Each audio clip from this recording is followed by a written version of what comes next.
নমস্কার, দেখছেন বলো কি জানতে চাও। আমি সায়ন আপনাদের সঙ্গে। আজকে থাকছে দুটো বড় খবর, তাই শুরুতেই হেডলাইন্স। ইস্টার্ন মেট্রোপলিটন বাইপাস থেকে নিউ টাউন পর্যন্ত তৈরি হচ্ছে নতুন ফ্লাইওভার, যার জেরে যাত্রার সময় অনেকটা কমবে। অন্ডাল বিমানবন্দরের দায়িত্ব এবার যাচ্ছে জেএসডব্লিউ এর কাছে। তৈরি হবে নতুন সিটি এবং একই সাথে আইটি পার্কও। ইএম বাইপাস থেকে নিউ টাউন পর্যন্ত তৈরি হচ্ছে নতুন ফ্লাইওভার, যার জন্য খরচ ধার্য করা হয়েছে প্রায় 750 কোটির মতন। এই গোটা ফ্লাইওভারটি শুরু হবে চিংড়িহাটার থেকে এবং শেষ হবে সিজি ব্লক পর্যন্ত নিউ টাউনে। এবার এই ফ্লাইওভারটি আপনি ফ্লাইওভার যেখানে শেষ হচ্ছে সেখান থেকে আবার নতুন ফ্লাইওভারে উঠে পড়তে পারবেন। বাইপাসের থেকে এই ফ্লাইওভার চিংড়িহাটা, সল্টলেক সেক্টর 5, মহিষবাথান হয়ে নিউ টাউনে সিজি কমপ্লেক্সের কাছে আপনাকে পৌঁছে দেবে। এর দৌলতে দক্ষিণ কলকাতা থেকে বিমান বন্দর পর্যন্ত যাওয়ার যে সময় ছিল বা যে সময় আগে লাগতো তার থেকে সময়টা অনেকটা কমবে। এই ফ্লাইওভার নিয়ে বহু দিন ধরে জট ছিল, কখনো জমি জট এবং কখনো পরিবেশগত সমস্যা।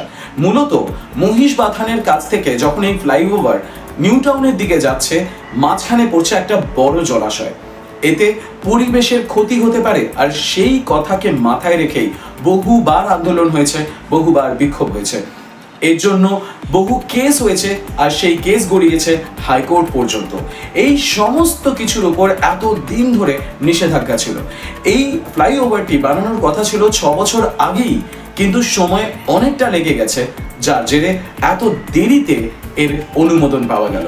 বর্তমানে সমস্ত জট কেটে গেছে, আর খুব শিগগিরই এই রুটে এই নতুন ফ্লাইওভারের কাজ শুরু হবে, যার জেরে বিমানবন্দর পর্যন্ত পৌঁছতে সময় অনেকটা কম লাগবে।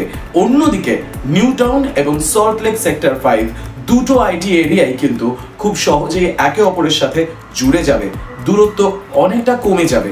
যেটা বহুদিন ধরে ডিমান্ডে ছিল তা অবশেষে পূরণ হতে চলেছে।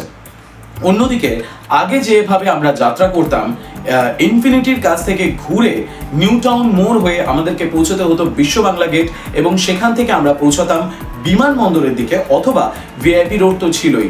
সেই দূরত্ব আরো কমানোর জন্যই কিন্তু এই নতুন ফ্লাইওভারের প্ল্যান করা হয়েছিল। বর্তমানে জানা যাচ্ছে যে এই নতুন ফ্লাইওভারটি ইতিমধ্যেই বানানোর জন্য দরপত্র পেশ করা হবে। কে কনস্ট্রাক্ট করবে এই সমস্ত বিষয়ে খুব শিগগিরই কোনো না কোনো আপডেট আসবে, এবং সেই আপডেট চলে এলেই, এর কনস্ট্রাকশনের কাজ শুরু হলেই আমরা আবার আপনাদেরকে আপডেট করব। কিন্তু এর কাজ হচ্ছে আগামী 6 বছরের মধ্যে সম্পূর্ণ কাজ শেষ করার লক্ষ্যমাত্রা স্থির করা হয়েছে। এখন দেখার বিষয় কবে এই কাজ শেষ হয় এবং কবে সুরাহা পায় দক্ষিণ কলকাতার বাসিন্দারা। আসছি পরের খবরে। এই মুহূর্তে কলকাতায় সবথেকে বড় বিমানবন্দর রয়েছে, যা পূর্ব ভারতের সবথেকে ইম্পর্টেন্ট একটা হাব। এছাড়াও পশ্চিমবঙ্গের বুকে আরো দুটি বড় বিমানবন্দর রয়েছে, একটা অন্ডাল বিমানবন্দর দুর্গাপুরে এবং আরেকটি আমাদের শিলিগুড়িতে বাগডোগরা বিমানবন্দর। এই দুটো বিমানবন্দরকে আরো আধুনিকীকরণ করার চেষ্টা করা হচ্ছে।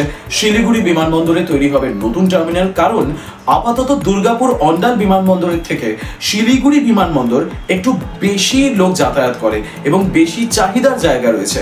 কাজেই এই মুহূর্তে কিন্তু মাত্রা অত্যাধিক বাড়ছে যাত্রী সংখ্যার ক্ষেত্রে, তাই ওই বিমানবন্দরটিকে নতুন করে সাজানো হচ্ছে।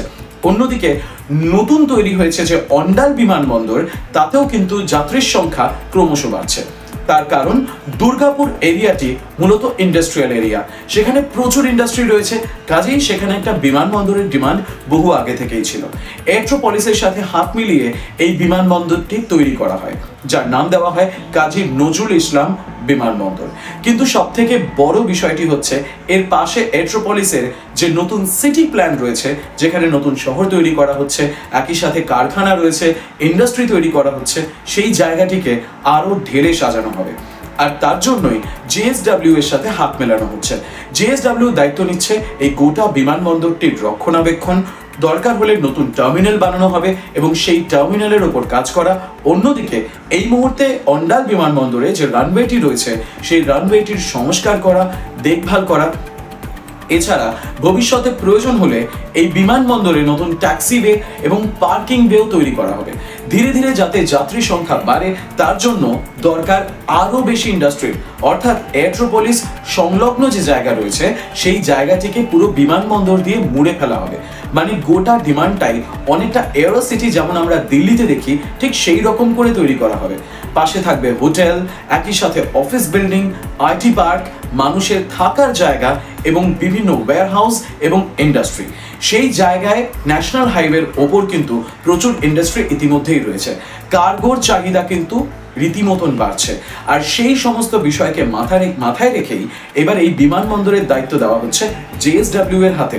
জেএসডব্লিউ বিনিয়োগ করতে চলেছে আরো বেশ কিছু টাকা, যাতে এই বিমানবন্দর সংলগ্ন এরিয়াতে এয়ারট্রোপলিসের যে জায়গা রয়েছে সেখানে নতুন শহর তৈরি করা যায়, তার রক্ষণাবেক্ষণ করা যায়, চওড়া রাস্তা, ভালো ড্রেনেজ ব্যবস্থা, ভালো যাতায়াত ব্যবস্থা এবং একই সাথে ট্রান্সপোর্টের বিষয়টি।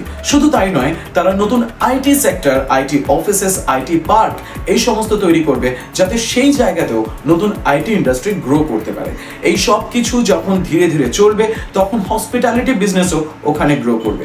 এখন বিষয় এটা কতদিনে সাফল্যমণ্ডিত হয় এবং কতদিনে এই জায়গায় একটা ভালো সুবিধা পাওয়া যায় এবং একই সাথে প্রচুর মানুষ এই বিমানবন্দরটিকে ভবিষ্যতের একটা পথ প্রদর্শক হিসেবে গ্রহণ করে, যাতে এক জায়গা থেকে আরেক জায়গায় খুব সহজে যাওয়া যায়।